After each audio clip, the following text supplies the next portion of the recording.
राघव वेतन मिलते ही सीधी साड़ी की दुकान पर पहुंचा और माँ के लिए एक साड़ी खरीद ली। ऐसा उसने पहली बार नहीं किया, वरन पिछले 1 साल से वह हर माह तनख्वाह मिलने पर माँ के लिए साड़ी खरीदता रहा था। माँ की उम्र 65 के लगभग थी, जो हृदय रोग से पीड़ित थी। हर 4-5 महीनों के अंतराल में उसे स्वस्थ लाभ हेतु हॉस्पिटल में भर्ती होना पड़ता था। इस बार उसकी हालत कुछ ज़्यादा ही खराब थी। आईसीयू में भी रखना पड़ा था। डॉक्टर की सलाह के अनुसार मरीज को दवा से ज़्यादा खुश रखे जाने की आवश्यकता थी। माँ को साड़ियों का शौक था, यह बात राघव अच्छी तरह से जानता था, अतः वह साड़ियों के माध्यम से माँ को खुश करने की योजना पर अमल कर रहा था। उसने पेट पर लेटी हुई माँ की ओर साड़ी का डिब्बा बढ़ाते हुए कहा, लो तुम्हारा उपहार। सावित्री ने साड़ी को सिरहाने रख अपनी ममताई आंखों से निहारते हुए शिकायती लहजे में राघव से बोली, अरे पगले, तू क्यों मेरे लिए साड़ियाँ लाता है? अब इस उम्र में मुझे कौन सा शादी ब्याह में जाना है जो साड़ियाँ दिखाऊंगी? तुझे उपहार देना ही है तो मेरे लिए सुंदर सी बहू ला जो मेरी सेवा कर सके।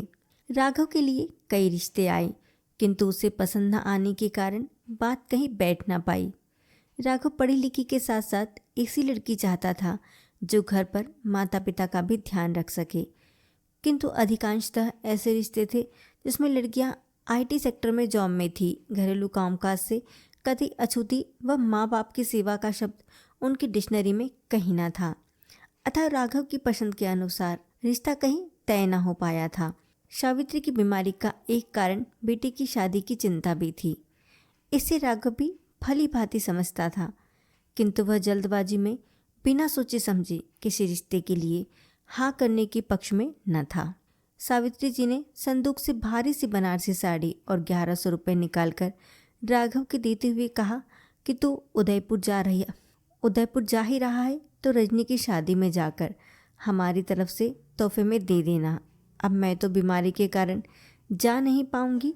राघव की पोस्टिंग मल्टीनेशनल कंपनी भोपाल में थी और काम के सिलसिले में उसे उदयपुर जाना था। साथ ही उसे शादी में शामिल होने का मौका भी मिल रहा था। रजनी के पिता देवदत्त शर्मा जी रेलवे में तकनीकी सहायक थे, जो लगभग 5 वर्ष तक पड़ोसी रहे थे। रजनी उनकी बड़ी लड़की थी जिसका राघव के घर में आना जाना था। यहाँ तक कि राघव को अक्सर काम के सिलसिले में बाहर जाना होता, तब उसकी अनुपस्थिति में वह उसकी माँ की काफ़ी मदद कर दिया करती थी। माँ का भी रजनी से स्नेहिल व्यवहार था। उसका शादी में जाने का बहुत मन था, किंतु बीमारी उन्हें हिलने न देती थी। पिताजी भी वृद्धावस्था के शिकार थे। राघव दिन भर अपने कामों को निपटाकर शाही विवाह स्थल पर पहुंच गया, किंतु वहां का नज़ारा देखकर वह अचंभित रह गया। वहां शादी की सहनाई व हंसी खुशी की जगह गम व अफरा तफरी का माहौल लग रहा था शायद कोई बड़ी गड़बड़ी हो गई थी। रजनी के चेहरे की हवाइयाँ उड़ी हुई थी और उसके माता पिता रिश्तेदारों से घिरे किसी गंभीर मसले पर वार्तालाप करते दिखाई दे रहे थे। हलवाई की भट्टियाँ ठंडी पड़ी थी, मेहमान भी मुंह लटकाए इधर उधर बैठे थे। मसला कुछ यूँ था, लड़के वालों से दहेज की तय रकम व सामानों के अनुसार शर्मा जी ने सभी चीज़ों की पूर्ति कर दी, किंतु उनकी कार व सोने की चेन की आवश्यक मांग ने बखेड़ा खड़ा कर दिया था। इस मांग को पूर्ण किया जाना शर्मा जी के बश में न था। काफ़ी समझाइश व मिन्नतों के बाद भी लड़के वाले मानने को तैयार न थे। शर्मा जी ने लड़के के पिता के पैरों में अपना सिर रखकर गिड़गिड़ाते हुए अपनी इज्जत की भीख मांगी, किंतु वो टस से मस न हुए। मुफ्त में कार प्राप्त करने का जुनून उनके सिर चढ़कर बोल रहा था। उनकी माँ, लड़की की माँ गायत्री, इस अप्रत्याशित मांग से आहत सदमे में थी। तभी औरतें दबी जुबान में बातें कर रही थी कि शादी में एक बार तेल चढ़ने की रस्म हो जाने के बाद लड़की की शादी ना होना बहुत बड़ा अपशगुन माना जाता है, परिवार पर कलंक लगता है। रजनी का रो रो कर बुरा हाल था। परिजनों के चेहरों पर उदासी छाई थी। सारी अनुयायी विनय व मर्यादा को दरकिनार कर दहेज का दानव मुक्त कंठ से अट्टहास करते हुए सुरसा समान अपना मुंह फैलाया था। लालच के शोले उसकी आंखों से बरस रहे थे, जो एक वैवाहिक जीवन रूपी कली को खिलने से पहले ही मुरझाने को मजबूर कर रहे थे। लड़के वाले तैयार न हुए और अंततः यह निर्णय किया गया कि ऐसे लालची लोगों के यहाँ रिश्ता करने से तो अच्छा है कि लड़की कुंवारी ही रहे। राघव यह सब देख अत्यंत द्रवित हो रहा था।